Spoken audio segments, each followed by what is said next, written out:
Туториал как се чисти Kia. В главните роли Кокито. Малко не се вижда. Значи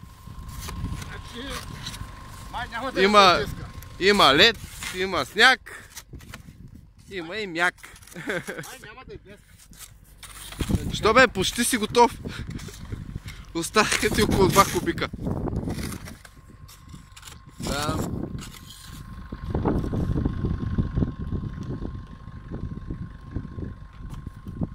Бря, ма тя може и да се отвори. Това е кият.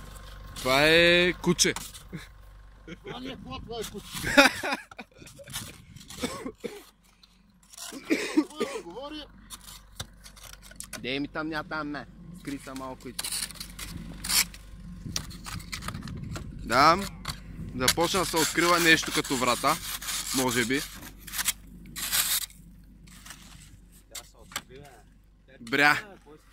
Смъкнахме около 5-6 кубика сняг и се отвори камъка.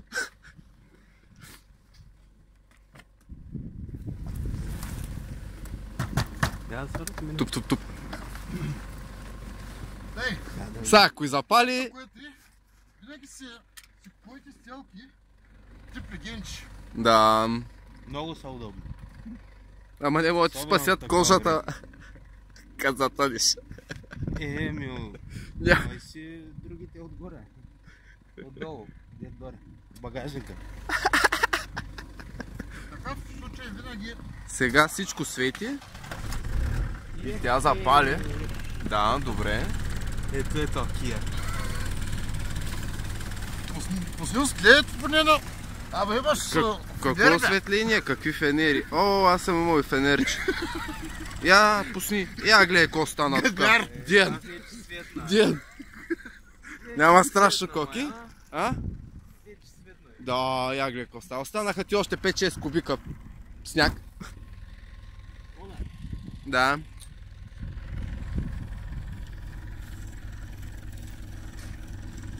Ма не е проблем. Предполагам. Знаеш къде е проблема? Проблема е... Че на 31-во имаше полиция. Да. А тя тази кола не е мърдана от... Няма такава. Чакай, сега дръпна да мога да те фокусирам. Хубаво.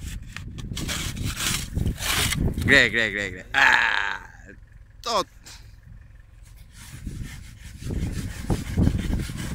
Ей, големичкия! Ти не стой тъй, фащай се и ти в занятието. Опа, пръстче. Извинявам се за пръста. Не беше много... Единственият проблем при чистенето са тия въжите. Обаче пък е, че... Иначе чупиш стъкла. Иначе чупиш стъкла. Което е хубаво. Ти не си ли му обмислял да си слагаш такива въжита на тераното? Да си сложа такова. Да си сложа...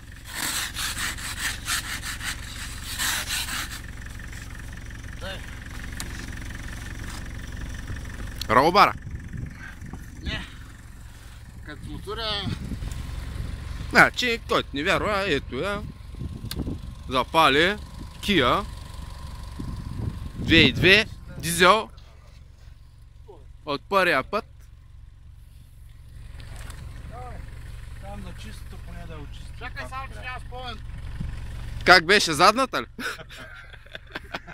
Нищо, карай напред, то сградата е паянтова. Да, бе, това си ще би после. Ще би, колко ще би? Един път.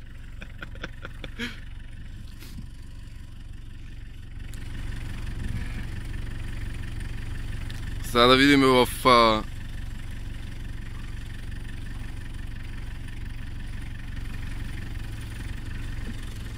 Тръгна, бе. Ама си затвори вратата. Чакай да затворим.